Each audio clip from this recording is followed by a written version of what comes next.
What is going on, guys? This is Brendan Burns, and welcome to the Brendan Burns Show. Join me as I interview, dissect, and share the stories of high performers who have created the life that they deserve on their terms. I sit down with speakers, professional athletes, and successful entrepreneurs from all over the world who have chosen to live a life of fulfillment and joy over status and money. In each episode, I share actionable strategies that you can implement in your life, plus inspiration along the way. So come join me for this episode of The Brendan Burns Show.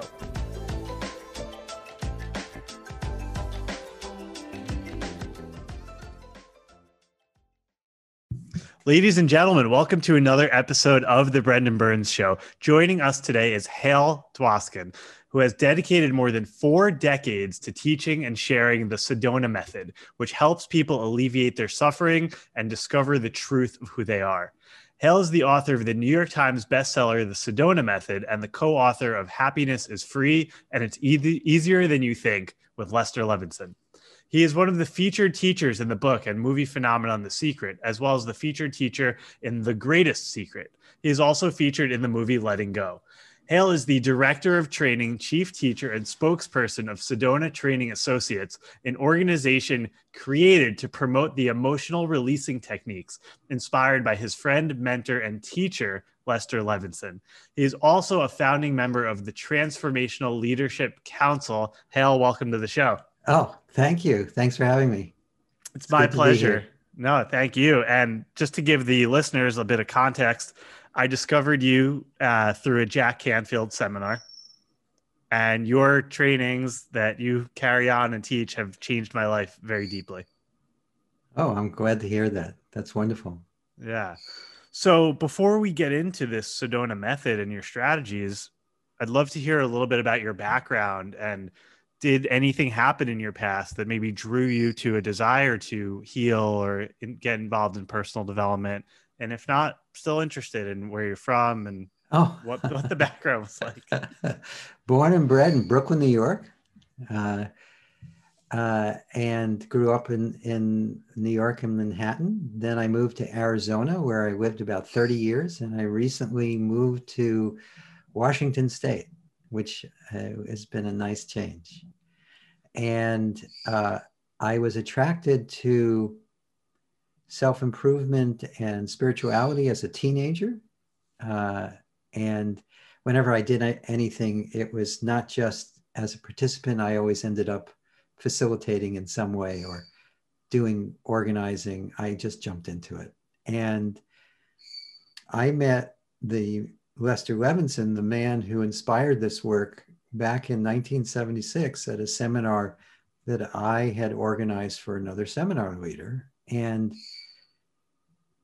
what I found is that I didn't really notice Lester in the seminar, but after, actually it was at lunch, we went out to lunch, and Lester and I, the seminar leader, and I think the other organizer, and I was deeply moved by what he was. He was this unshakable presence of pure awareness and peace and love. And I wanted what he had. And that attracted me to take the Sedona Method the following weekend. And during the course, at some point during the course, there was this recognition that, oh, this is what I'm supposed to be doing. And that was 1976. It's now 2020, still doing it.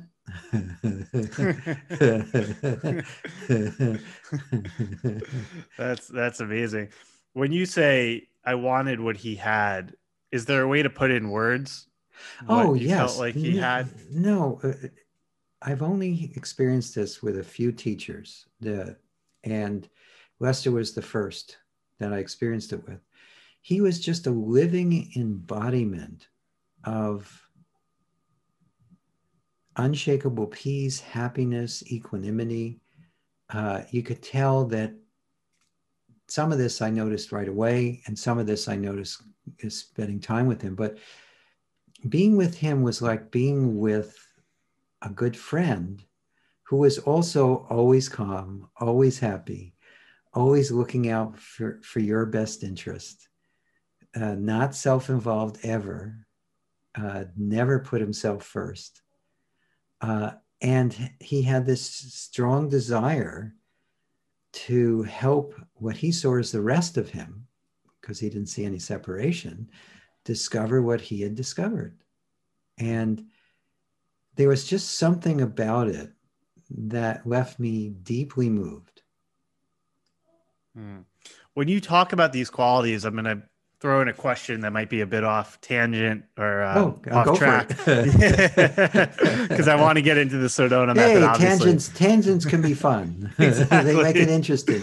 Exactly. So a lot of our listeners have been involved in self-improvement, but a lot are new. And a question that I get a lot from our audience is, how do I go about if I'm going to engage, say, a life coach or a spiritual teacher or a therapist? What should I be looking for? And when you talk about Lester, you see a man who is kind of living and breathing what you want, and versus, oh, they're going to ask me these questions. And I'm curious again to like elaborate kind of on what drew you to Lester and what you might say to someone who say, oh, I'm thinking about going on a retreat or joining a program, and maybe, oh, this is what you should look for and how the Oh, actually, that's Yeah. actually a very good question for people to focus on. Yeah. So when I met Lester back in 1976, the self-help spiritual space was nowhere near as crowded as it is now. Right. So this question wasn't as important as it is now. It really is important now. And so there are two levels to look. First off, if someone is teaching you what they haven't learned, then go to somebody else. Because if they're learning on your dime, even if it's just your time, you probably could do better. But if they're a living embodiment of what they're teaching, and it could be anything, they're really good at making money on their own, not just from you. And that's a key point. A lot of people go into teaching people how to make money as their business. And that's the only way they've ever made money, is teaching other people how to make money. And their tools may not be tested. Right. So one is they should be able to do what they're trying to show you how to do. Yeah. Period. If they don't study with them. And it doesn't matter what it is. It's from spirituality to absolute practicality. You wouldn't study piano from someone who sounded terrible when they played the piano. But we do that in self-help. We do, because we don't really discern in that way. So that's one thing. And that's a general across the board rule. The other thing is, this person should be someone that you respect and honor and feel good about spending time with. If it's a struggle to spend time with them, but you're doing it because you think they have information that you need to get, there's probably someone else you could get that information from who wouldn't be a struggle. Because there's this opposing energy going on between you feeling uncomfortable being with this person, but at the same time you feel like you need to be, because they have this information that you want. And then this is especially true with spiritual teachers. There's several things to look for. And this is also, all these things are helpful in the general world, but not as easy to find. So the first thing is they treat you as an absolute equal. If they talk up to you, oh, you're so great, that's why I can have you as a student, or you really need my teachings because you're in the dumps, run for the door, or run or click the button as next. Hit the Zoom end button. Yeah, that's right. Forget that one. Yeah. But it's more than just what they say. It's how you feel. If you feel like you're dealing with your equal, a friend, someone you feel comfortable with again, then there's a genuine channel for all sorts of information to flow. But it's especially important if you're dealing with a spiritual teacher, because if they're trying to build up your ego or push it down, then they still have something to learn. Yeah. The next thing is they should be a living embodiment of love if they're a spiritual teacher. That doesn't mean they have to be nice. Let me get that clear. Lester was not always nice. And there's some teachers who use ego confrontation as a teaching tool. In other words, they as long as they have your permission, this can be very helpful. If someone is good at pointing out what you need to see, that's not a problem. Mm-hmm. But when Lester used to upbraid me, which he did, because I always gave him permission to. Right.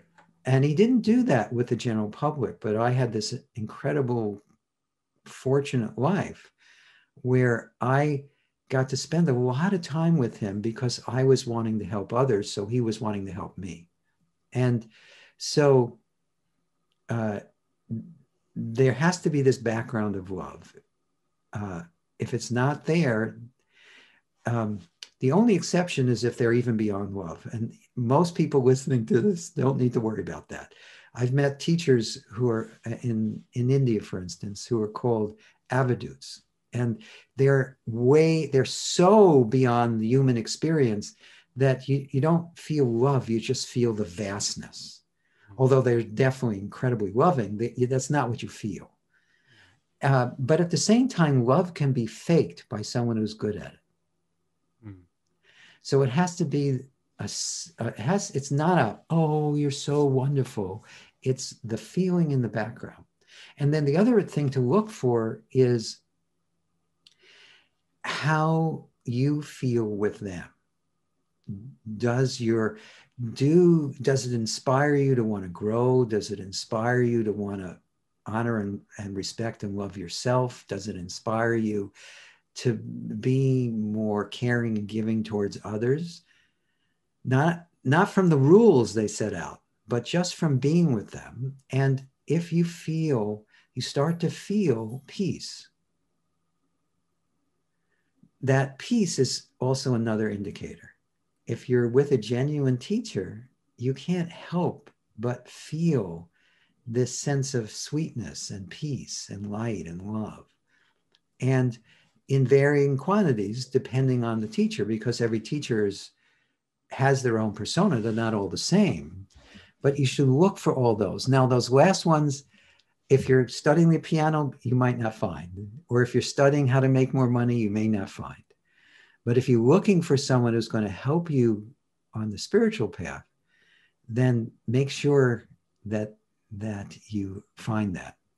And one other thing, qualifier, is someone who's teaching you spiritually, it may also pull up everything inside of you that's contrary to that. As long as when you're with them, you feel that background piece, it's okay. That it's bringing up all the things inside of you that's contrary to that. But if you're with this person and you just, are not uplifted, you're kind of pushed into your limitations without any gift along the way, then it's probably not the teacher for you. Very helpful, Hale. Thank you for fleshing that out. Let's talk about the Sedona Method. Sure. So you meet Lester and you obviously see tremendous value to who he is. And how did it get from meeting him to understanding this method and to carrying it forward? Well, I was very precocious in my searching, because I met Lester in 1976, November. In January of 1976, I took the advanced program, and they had two programs, the basic and the advanced.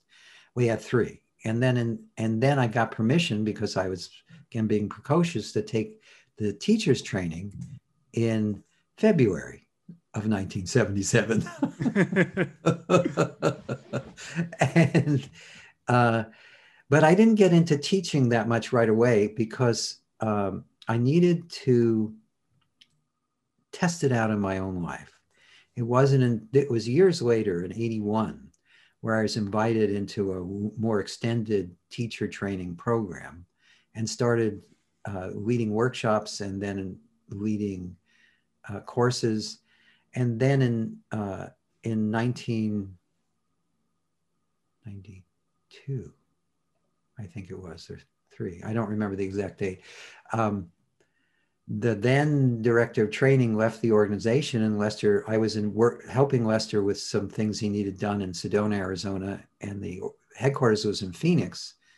And he said, "What are you doing?" "Well, you know what I'm doing. You gave me these assignments. I'm working on them." We said, "Well, I'd like you to come down to Phoenix and become the director of training." I went, "Okay." And then so I was Lester's director of training until he passed, and also the head of his organization for a while. And then I formed my own organization with my wife after he passed, because the nonprofit closed, and I thought it was more integrous to do it for profit, since we weren't your typical spiritual organization. We had seminars and courses and audio programs and things like. Well, we didn't have audio programs at the time. That came later, but so it seemed more integrous, since we were charging for programs, to have it be our for-profit. And so I set that up with my wife, and I think it was 96. And that's been the vehicle ever since. Wow.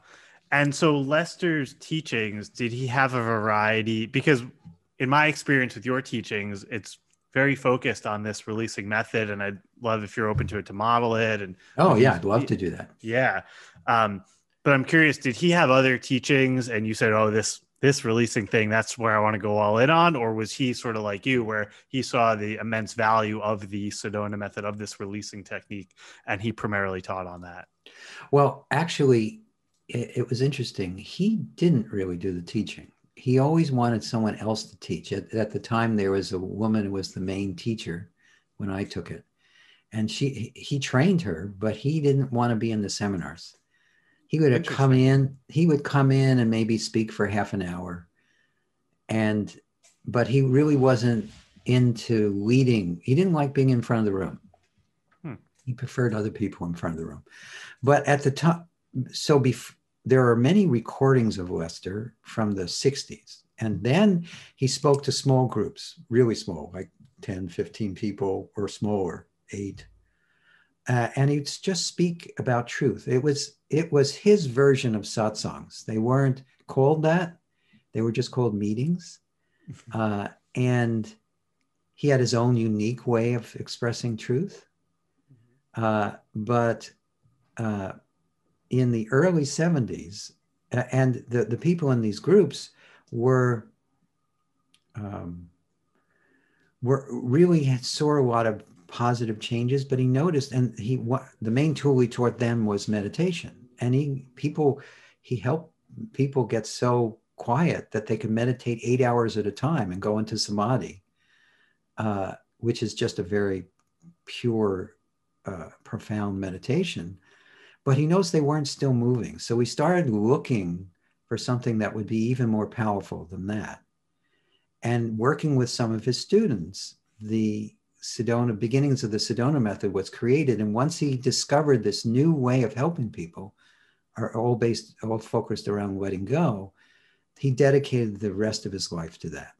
So there weren't really any choices when I met him. That the transition started around 73. I met him in 76. Got it. Okay. Well, I think we've warmed up the audience enough to we've given them a lot of information. I hope they're interested. So yeah, I mean, do you want to just sort of model it on me, or just model it to like the home listener? Well, let me talk. I want to just make sure we're all on the same page. So yeah. I need to get an object. Oh, I can just use this. So those of you watching at your desk or with your digital device, wherever you are, pick up some object. Don't do this with your device. Pick up an object. It could be a pen or a pencil or a paper clip. I don't have any pens on my desk at the moment. So I'm going to just use this. It's a thumb drive. So for the sake of this analogy, the object in your hand represents your anger, your fear, your frustration, your self-doubt, your guilt, your fears, and all the negative thoughts, feelings, and beliefs that you carry. And your hand represents either your gut or your awareness or consciousness. Now take the object and grip it really tightly with your hand. Now, if we did this long enough, it would start to get very uncomfortable, but also start to feel really familiar, because this is what we're doing all the time with our emotions. But that's enough gripping. Now just roll the object around in your hand. Now, is this object attached to your hand? Now, obviously not. But if you think about how you relate to emotions, we relate to them, and our thoughts as well. We relate to them as though they are us. We don't say, I feel angry. We say, I'm angry. We don't say, I feel sad. We say, I'm sad. And when we have thoughts, whatever the thoughts are, we identify with them. We forget that they're not who we are. And the same thing with our beliefs and all the ideas we have about ourselves. We're gripping them.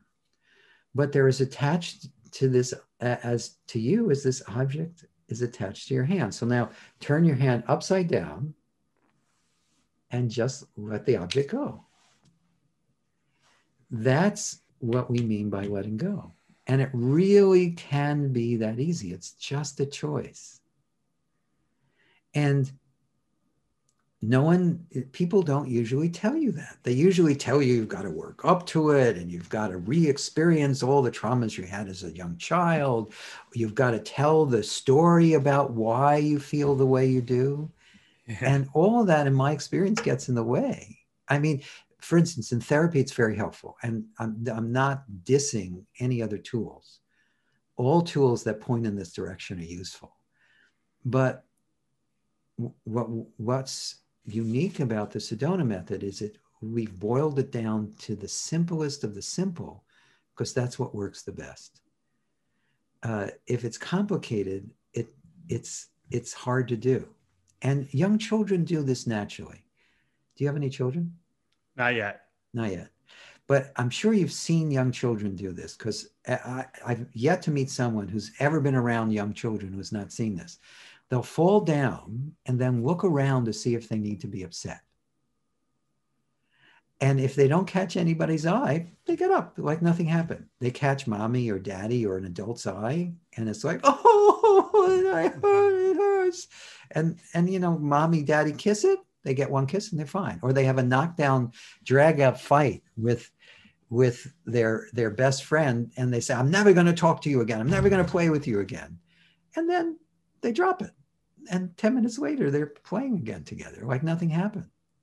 So young children come in with this natural ability, and we train it out of them inadvertently. It's not, we're telling people to sit down and shut up and behave and act like we tell you to act. Don't act like we do act. Don't model after us, please, but do act like we want you to. And all those things start sending all these conflicting messages. And they, big boys don't cry and all this other kind of stuff. So we get better and better and better about suppressing and escaping our emotions, or occasionally expressing them, but we forget how to let go. But once you remember how to let go, you discover it's natural. It's what happens when you're not suppressing. It's actually a stopping of that habit of pushing everything down. You don't actually have to even do this to let go. It's something that happens naturally if you're open to it. So knowing that, you can do this first process. I'll explain what it is and we'll do it. Now, this isn't the whole Sedona method. This is just a baby step. But years ago, we used to give these DVDs of you mentioned Jack Canfield, of a Jack Canfield seminar, where the only part of the Sedona Method that we taught was, mostly the only thing we taught was this first process. And we'd get testimonials just from that, because people saw fears and phobias drop away. They saw their abundance go up, their relationships get better just from this, even though it's incredibly simple. So I'm going to ask you a series of questions, and I'm going to do this rather than put you on the spot, Brendan. I'm going to do this with everyone listening. Okay. Because I find if you do it with everyone, then it's the easiest way for everyone to participate fully. Yeah. And so I highly encourage you, as I go through this process after I explain it, to do your best to do it with the instructions. You'll find it easy to do if you're open to it. So the first question is, we'll just ask you to focus on something you want to change or improve in your life. It doesn't matter what you pick. The next question is, could you just allow yourself to be present with or welcome whatever you're feeling? That in and of itself is often a big release. And then the core questions are, could you let it go? And if you were able to drop that object, then I know you can, would you let it go? And would you is just an invitation to check. And if you're ever not sure, it's asking for willingness. And if you're ever not sure, you can ask yourself, would I rather keep suffering, or would I rather have this problem, or would I rather be free of it or have my goal? And the last question is when. And when is just an invitation to decide to do it now. So let's do it together. And you can do this with eyes open or eyes closed. Sometimes it's easier with eyes closed in the beginning if you're not used to doing this, because most people believe you meditate, you do processes with your eyes closed. But the beauty of the Sedona Method is it works just as well eyes open. So just experiment. And when I ask these questions, just be honest with yourself and avoid debate. Yes or no are both acceptable answers, as long as you're doing your best to lead from your heart as opposed to your head. So let's do this together. So allow yourself to just be what you are first. Just settle as best you can.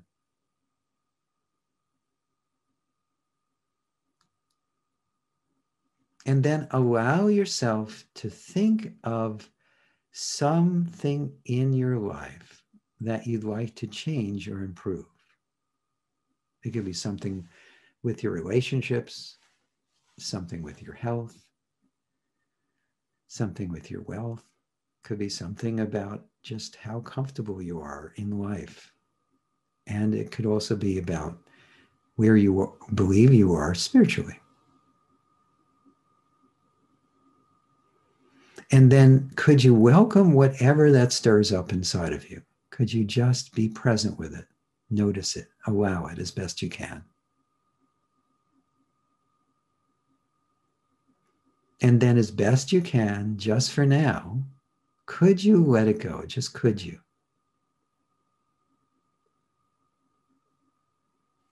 Would you?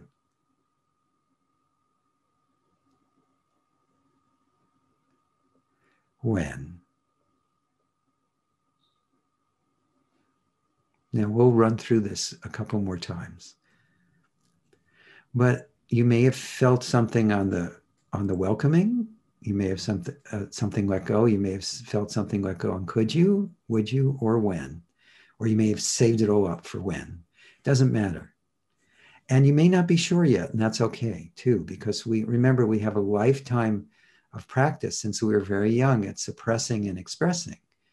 And many of us have forgotten how to let go. More and more of us have started to rediscover this now. It's become very popular, letting go in general. But you still might not have experienced it knowingly and directly as much as you'd like. So again, in this moment, focus on that same thing or anything else that you'd like to change or improve in your life.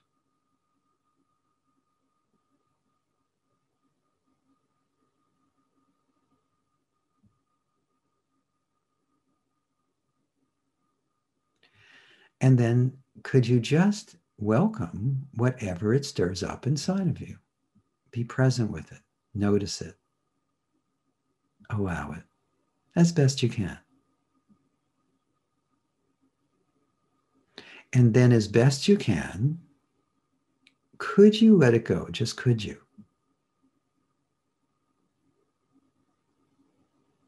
Would you? When? Now that time you probably felt it more. So let's do it one more time for good measure. So again, focus on that same thing or anything else that there's any kind of inner disturbance about. And then could you be present with, allow, notice, or welcome whatever it stirs up inside of you?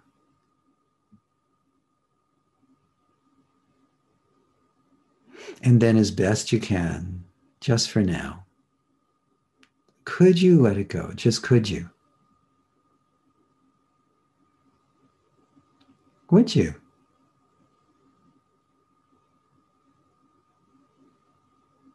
When? Okay, good. So if you were doing this on your own, you could say, could I let it go? Would I and when?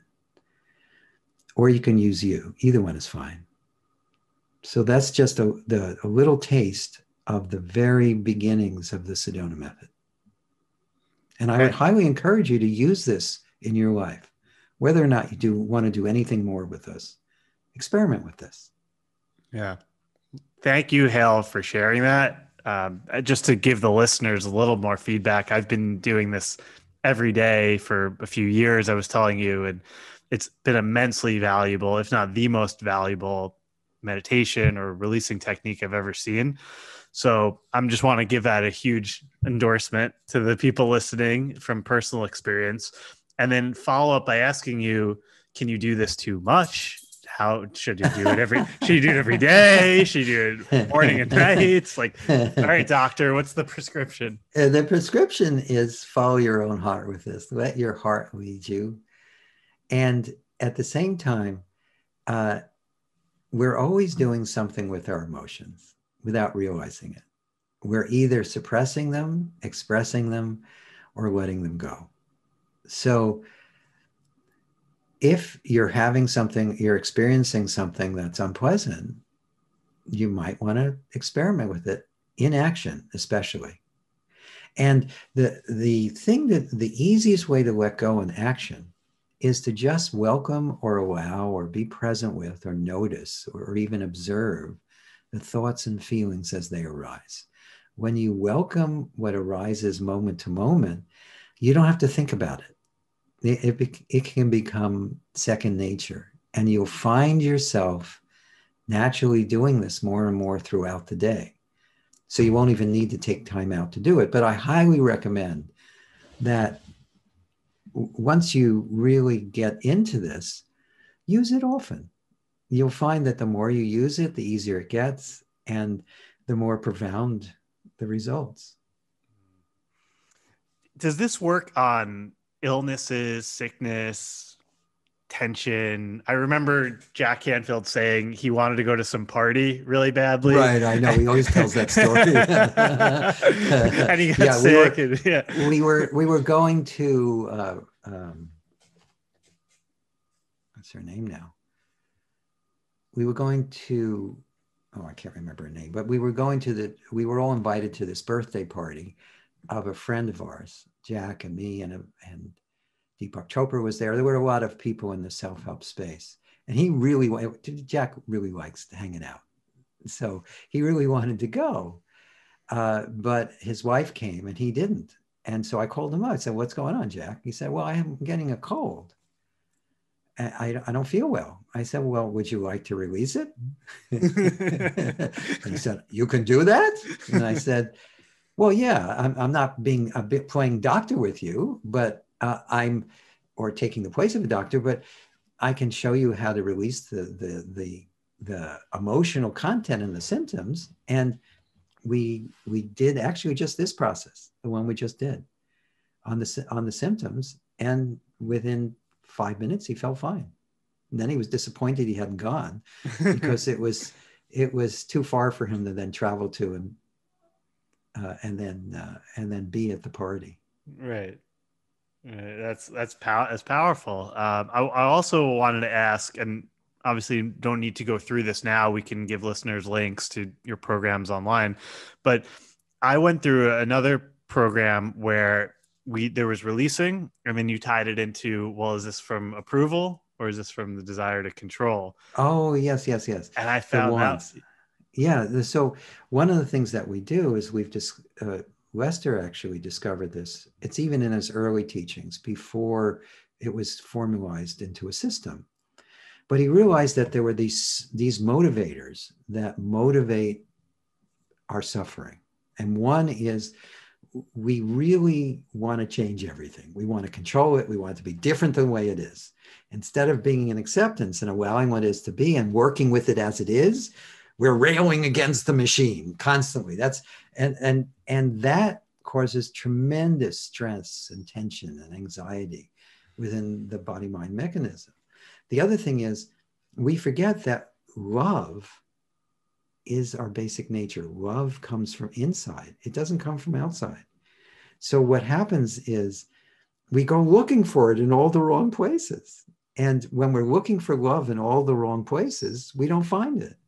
And we suffer because of that as well. So we also focus on dissolving our desire to get love outside of ourselves. And the other thing is, we've identified with these physical instruments. I'm not saying we don't need a body to have a human experience, but we're actually unlimited being experiencing the human condition. We're not human beings experiencing being.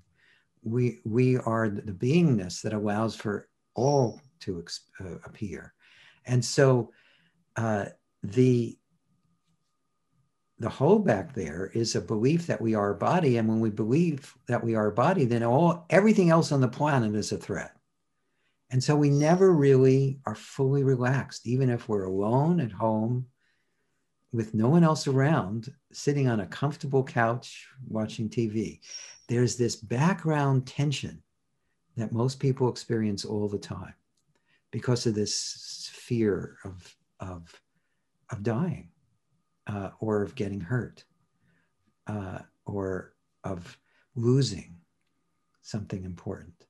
And that can be released as well. And when you release these underlying motivators, what happens is you feel more in control. You feel the love that you are, and you bring that to anything you were looking for before. Relationships improve dramatically because of that. And when you release the wanting, the fear of death, or the inner insecurity, then you live life fully. You're not waiting, even as a young person, fearing for your life all the time. So you can really live full out. And it doesn't mean you act stupidly. You're actually more effective at avoiding things in life that are actually truly detrimental to the body and the mind. But you're not constantly in fear. So we definitely do that work in our longer programs. And I like to wait for the longer programs to get into that more in depth, but that's enough. If you just start noticing those inner motivators and notice that there's something beyond that. And by the way, the thing that's beyond that, let me talk just a little bit about that. Yeah. We've been talking more about the technique and things to let go of, but why do you want to do that? Besides having more money, better relationships, and radiant health and well-being. Those are all great. Yeah. But the real, in my experience, the real reason to let go is because all our limiting thoughts, feelings, and beliefs are obstructing us to some degree from seeing our true inner radiance, our inner beauty, our inner knowingness. And that inner knowingness is already who you are. You are already beingness or awareness or presence. And you can notice this at any moment. And every time you do notice that, it dissolves. It's actually the most powerful way, in my experience, to dissolve limitations is to recognize that you aren't that. You are that which is aware of it.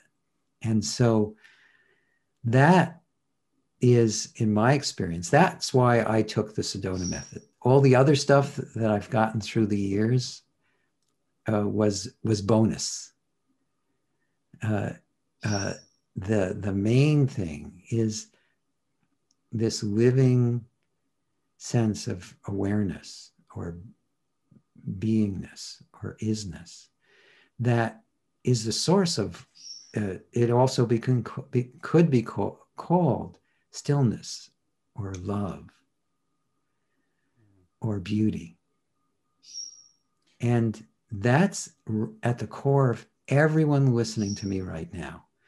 And many of you probably noticed is that it's a little more on the surface just because we were paying attention. Just by noticing it, it seems like it increases. It never changes.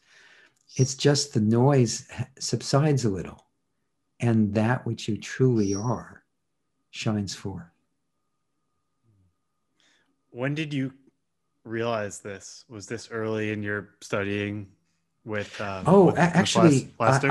I didn't really know how to describe it or understand it fully until I would say the 90s, but I started experiencing it. I actually, in retrospect, realized that I'd been experiencing it off and on since I was very young. And everyone does. I wasn't special because of that. What happens is when we have a strong desire for anything, as a young kid, it could be for a piece of pizza. It doesn't matter. And you satisfy that desire. Temporarily, the desire quiets along with all the thoughts attached to it. And that good feeling that you get is just you being you. So you get it watching a sunset. You get it listening to music. You get it making love.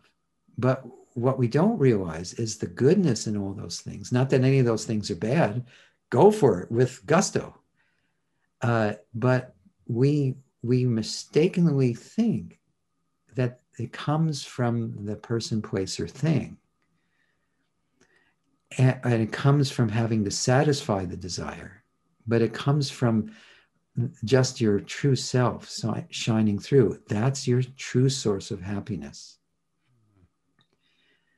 And so I started experiencing that right away from releasing. I mean, I'm talking before the first day was over, probably before the first hour was over of the course. But in the 90s, I started recognizing, Lester had talked about how it was just you being you. And I got tastes and glimpses of it, but it didn't become my living experience until sometime in the 90s, early 90s. Got it. Yeah, and just to go back to you're talking about the secondary or the more advanced releasing strategy with the approval or control. Sure. In my experience, that you would say, oh, what emotion is here? Fear. Is it from approval or control? Yeah. Control, 90% of the time for me. and I've just been able to release so much. And what you were describing, hopefully this resonates with some of the listeners, is fighting against the machine. Like that was my life for many years. And it's like to just sort of accept what is and let go. And then you kind of get on a more real path anyway. And so I just wanted to say thank you for that, because that's really helped me let go of a lot of control and that fear associated with it. Sure. But do you feel more or less in control now? More in control. Right. Yeah, I know, that's definitely. Yeah. And that's an important thing for everyone to note. Yeah. Is that when you're not letting go of control, you're letting go of the feeling that you're out of control. You're not letting go of love, you're letting go of the feeling that you lack it. You're not letting go of security, you're letting go of your insecurity. And when you recognize that, it's feels safer to do. When people hear let go of control, what are you, nuts? I don't think so. But if you're being honest, I mean, right now, look at the world. People feel less in control than normal. We can't really even do a lot of the normal things that we usually do because of COVID, and there's so much else going on the planet right now that keeps us like this inside. Yeah. And using this process, you have the opportunity to be at peace, whether you're stuck at home or you can go out, whether you have enough money in the bank or whether you're struggling to make ends meet. But if you are struggling to make ends meet and you also have all the emotional trauma on top of that, it's hard to figure out ways to get through the day. Yeah.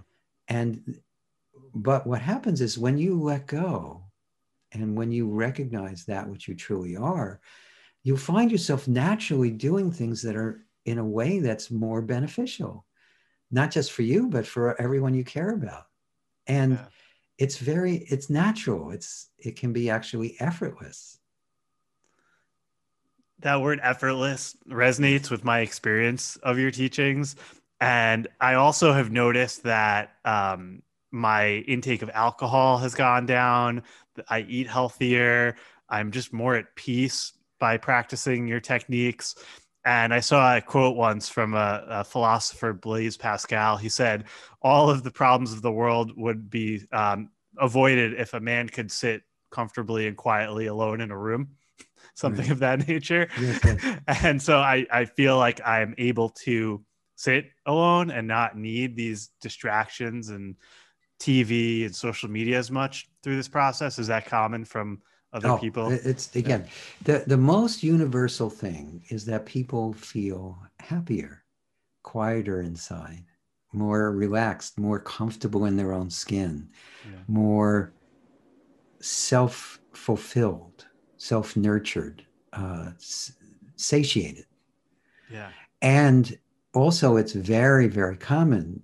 From that place, it's easier to know what you need to do about money, and things tend to come to you.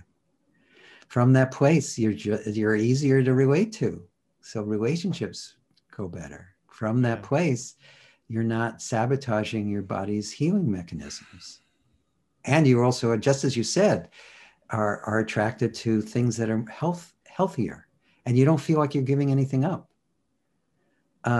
And so and again, it's, believe it or not, I'm toning it down.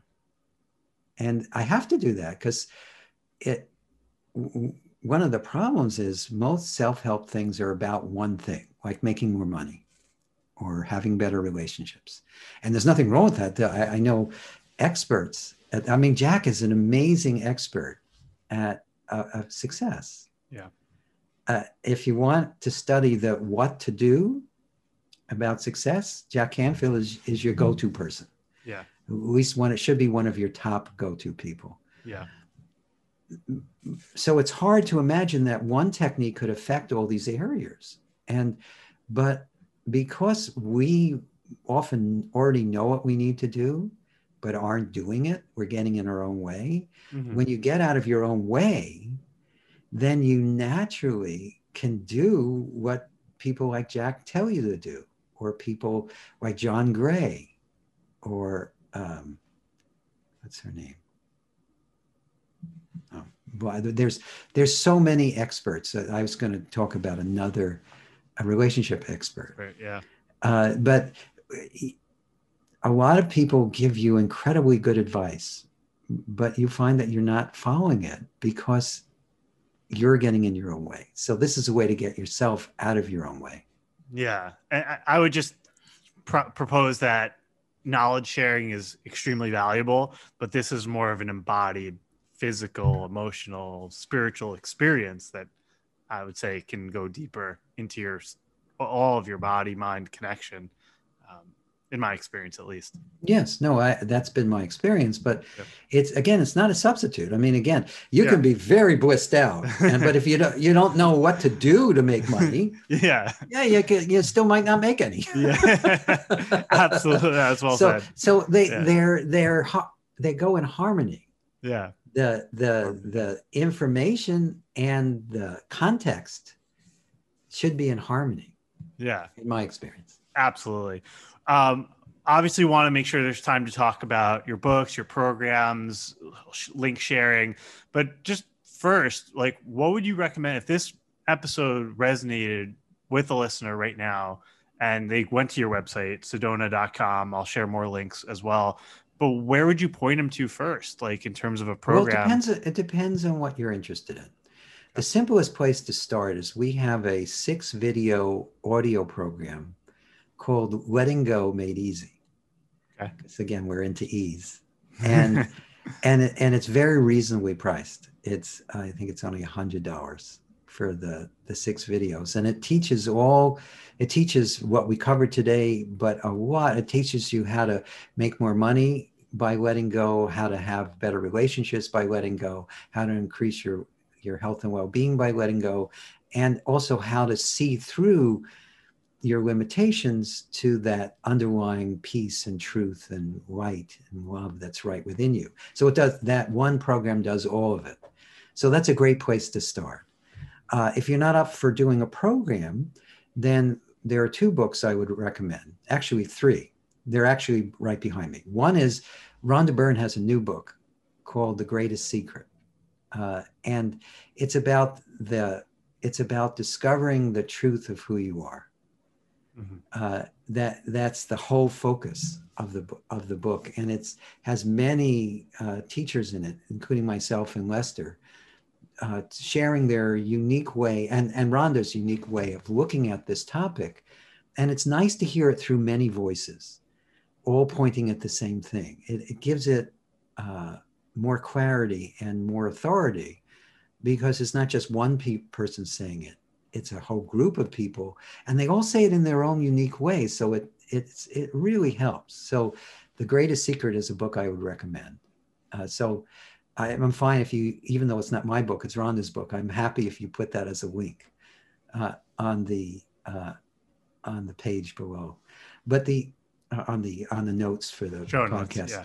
Yeah. But then I have 2 books. One is called The Sedona Method, and it's all the ins and outs of the techniques that we've just started talking about together. Mm-hmm. And then the other book is called Happiness is Free, and it's easier than you think.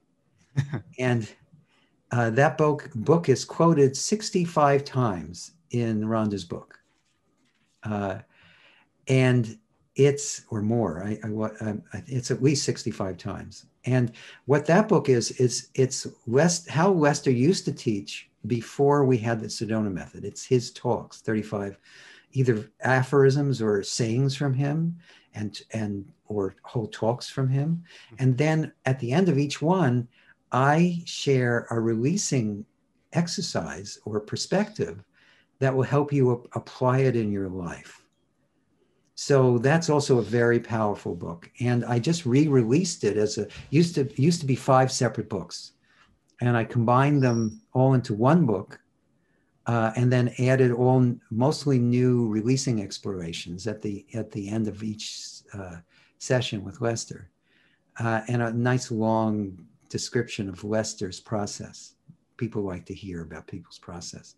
So anyway, so if you want to read a book, I would recommend either one of those books, or either one of those 3 books. Got it. But the thing I would recommend, and we also have all these amazing free resources at the Sedona Method page on Facebook. There are videos we put up regularly. There's also quotes from me and Lester every day, new ones. Mm-hmm. And there's also a couple hundred free videos on the Sedona Method YouTube channel. And so there's that. And also I'm starting a podcast. I can't give you the link to that yet. I'll actually ask Katie that when are you? Depends when we broadcast this. But anyway, I'm starting a podcast, and I'm going to be interviewing the teachers from The Greatest Secret and also The Original Secret, which I was in. So I'm going to be having these amazing conversations. I already started, and they're kind of mind-blowing conversations we've been having. So, so that's going to be on the podcast, and the podcast is called Letting Go and The Greatest Secret. Wow. So for books, we have The Greatest Secret, and then Hale's 2 books, The Sedona Method and Happiness is Free. I have a link here, sedona.com/happiness-is-free. Yes. So that's for the new book. Yeah. YouTube channel, The Sedona Method, Facebook page, and then your programs. I have a link, sedona.com/Brendan Burns. Yes. I'm now part of your website. Yeah, that's right. And then for those, just one last question. I would imagine Letting Go Made Easy would be the first program. Is there a more advanced program, a second one after Letting Go Made Easy for people? Here's what I'd recommend you do. They're listed on the website, and I want to spend a lot of time doing a sales pitch because I prefer if you follow your own heart here. Okay. There's a few things listed. I do longer programs, retreats. It's all digital now. It's all Zoom and audio. We stopped doing live presentations, and we'll start again once enough people are vaccinated. Where do you do those geographically? Well, Sedona, Arizona, and then in Europe, and all over the world. So I don't know when we restart them, but they'll probably be in different places around the world. But the thing to do is, at the very least, maybe sign up for our newsletter so you know what programs are coming up that are live. And that's also on the Brendan Burns page where you can, the newsletter link. But what I recommend you do is just start anywhere, including just with the stuff we've already spoken about. Yeah. And then follow your heart. If you want to go deeper, take the next step. Yeah. And it's all it's pretty spelled out on our website. Yeah. Well, thank you. Yeah. Thank you, Hale. Just the link again, sedona.com/Brendan Burns.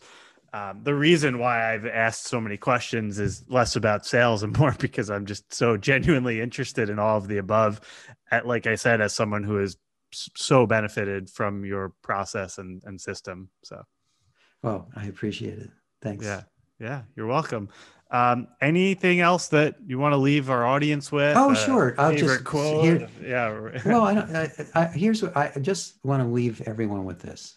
A few things to remember. Yeah. First off, remember that feelings and thoughts are just that. They're not you, and you can let them go. And then also remember, or be open at least to the possibility that which is looking through those eyes, hearing through those ears, experiencing through that body is actually pure awareness. It's the source of happiness. It's the source of peace. It's the source of love. And if you look towards that, you can discover it in any moment. You're already tasting it a little more right now, just by me talking about it. So give that your attention. Look through whatever's going on in the moment and notice what is changelessly present moment to moment. Each moment is different, but at its core is this changeless beingness or awareness. And give that your attention as best you can. You'll be happy you did. Thank you again for your time. What a great way to conclude this show with presence and embodiment. And I'm gripping my pen and dropping it to the ground because that feels good. Good. Hale, thank you again for coming on the show. Oh, it's my pleasure. Thank you for having me. Yep. Thank you for tuning in to another episode of The Brendan Burns Show. If it's your first time here, please make sure to subscribe on the Apple Podcasts app or in Spotify. Also, please leave us a rating or written review. This helps others learn about the show and spread the word to new and more people. Thanks again for listening, and have a great day.